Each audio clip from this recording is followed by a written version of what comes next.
Halo semuanya, perkenalkan nama saya Alfataya Nazwa Khairunisa Sinaga.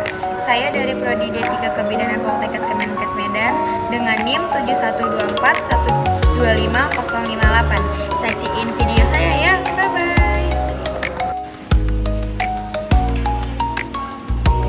Pengertian pemrosesan alat adalah suatu cara atau rangkaian tindakan yang dilakukan untuk menghilangkan sebagian besar mikroorganisme berbahaya penyebab penyakit dari peralatan kesehatan yang sudah digunakan.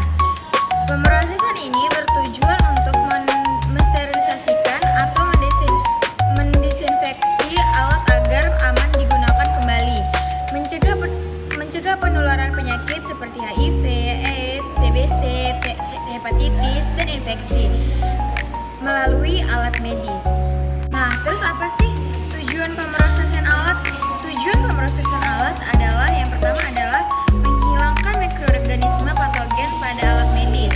Lalu yang kedua, mencegah penyebaran infeksi dari pasien satu ke pasien lainnya. Lalu yang ketiga, menjamin keamanan tenaga kesehatan dalam menggunakan alat.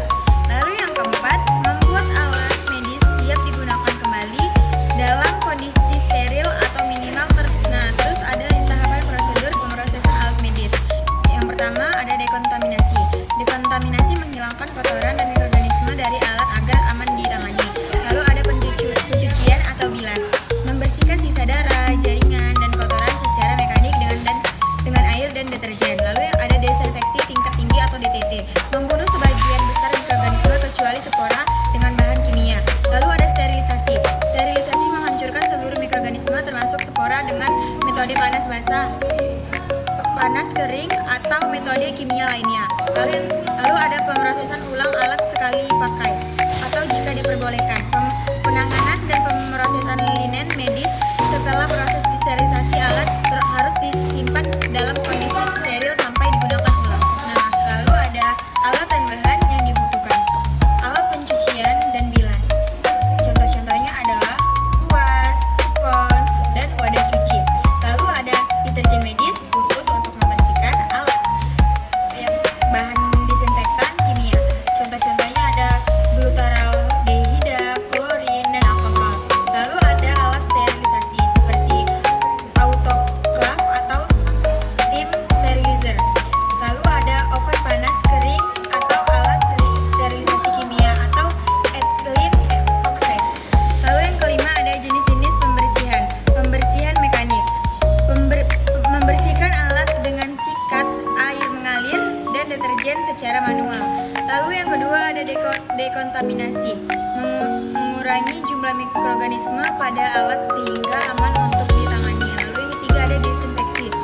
Menggunakan bahan kimia untuk membunuh mikroorganisme patogen tetapi tidak membunuh spora.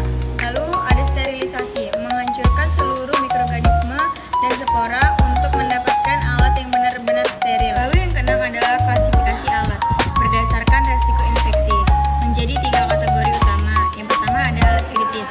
Alat yang bersentuhan dengan jaringan steril atau aliran darah harus steril.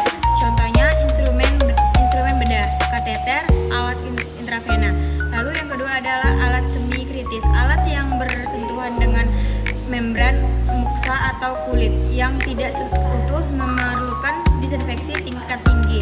Contohnya adalah endoskop, alat anestesi. Lalu yang ketiga adalah alat non kritis. Alat yang hanya bersentuhan dengan kulit utuh hanya perlu pembersihan rutin atau disinfeksi rendah.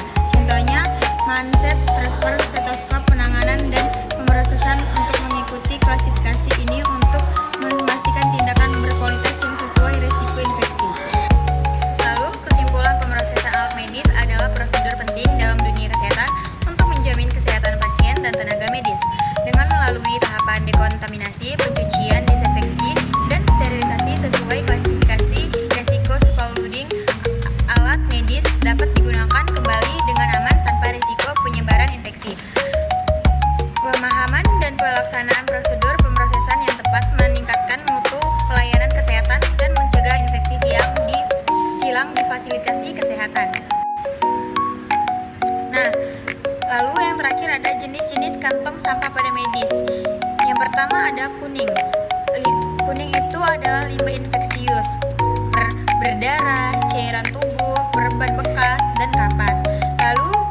ada warna merah.